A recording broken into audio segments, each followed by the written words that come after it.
you know, I'm the kind of person. I said to my psychiatrist one day, I said, man, I've been living like an animal, like shit for 10 years, and you know, I used to have this and this, and I said, you know, goddamn, Al Pacino or De Niro or Sean Penn, all them guys, they were living like this, they'd blow their fucking brains out. He goes, Mickey, none of those guys would know how to fall as far as you have. Only you could fall this far. And I heard, and I understood, when he said it that way, I knew what he meant. And I knew why I was able to fall that far. And I don't recommend it to anybody. But, you know, so in life, you're given, I think there's choices that you're given. I think the man upstairs gives you an opportunity to mold your own destiny. And sometimes I think if he looks down on you and sees that you can't move past something, he may take you away if you're not gonna. Right. You know, I think there's some, you know, there is a higher power that just, you know, checks you out, yeah.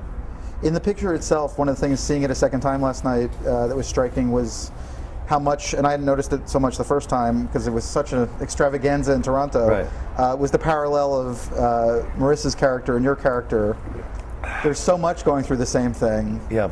That even though it's the wrestler, it really is the two of you walking that line Well, together. it's like the thing with Marissa, it's the same thing with the thing with Evan. It's like with Evan, that was my daughter. I wasn't responsible for her.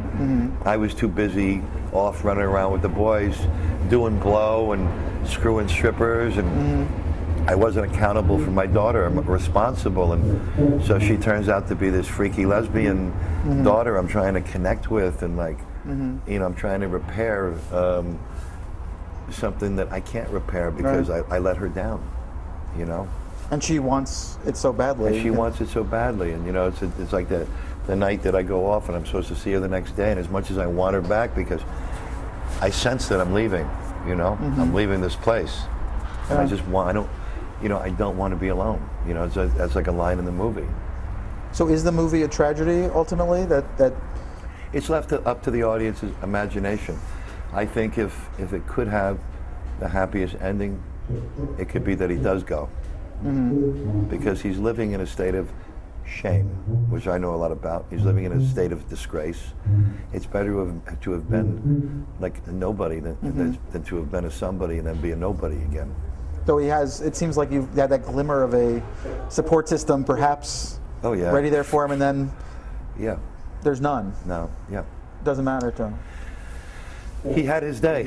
He had his moments when he was, you know, the top dog in Madison Square Garden. And, you know, like any great athlete, it's like you watch, I get so tired when I watch, the Jets play, and every time Brett Favre throws an incomplete pass, it's because he's 39 years old.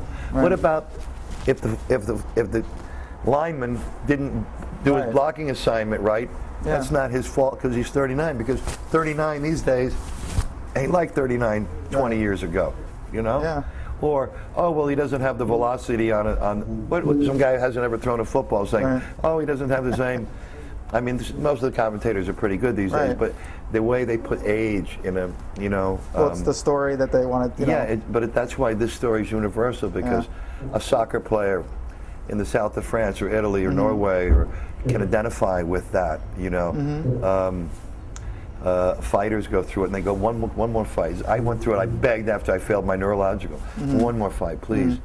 You know, they wouldn't let me have it, and I took their advice, and I went away with a minimal amount of injuries. And if I would have had one more, I probably will be talking to you like this a little bit. Well, I mean, Bruce has the song "Glory Days," which people Glory see Days, as a happy anthem, but it's really a miserable and happy song. It's about some. So the ending, you leave it up to the imagination. But if I had my way about it, it would be that his heart just explodes, because he doesn't want to go back to that trailer, and he's living in a state of hopelessness. There's nothing worse than that. Do we societally? I mean, do you think we create this? Do you think we want to have our heroes for the moment and then it's over, or? Well, you know, I look at my heroes that I've had in my life. You know, there's been 3 or 4. And if I really examined their life closely, they were really messed up. You know, Mickey Mantle, you know, Elvis, Muhammad Ali, you know, guys that had a lot of so much potential. Yeah. And you know, Well, it's hard to be on the mountaintop, I think. yeah. Yeah. Well, but when you're living in a bubble, Yeah. you don't take care of yourself. You gotta be able to. I'm very fortunate. I met somebody who was able to give me information that I didn't know, so I could understand why I self-destructed. And through everything, I studied really hard, like a goddamn monk, to be the actor I am. You know, I worked endless hours by myself or whoever I could grab and do scenes with and stuff with at the actor's studio. And, you know, I loved just getting up there in front of Kazan and Lee Strasberg, and like, you know, I did more scenes than any 10 people I knew. And it was because there were actors in that room I wanted to be one day as good as. Right. I looked at Chris Walken, I used to get so excited, or Harvey Keitel, or oh my God, there's Robert De Niro, or Al Pacino. It was like, you know, I saw Alan Rome the other week, and they were honoring him for something. It was like, I still feel that way when I see Al. It's like, oh my God, it's Al Pacino. He's talking to me now.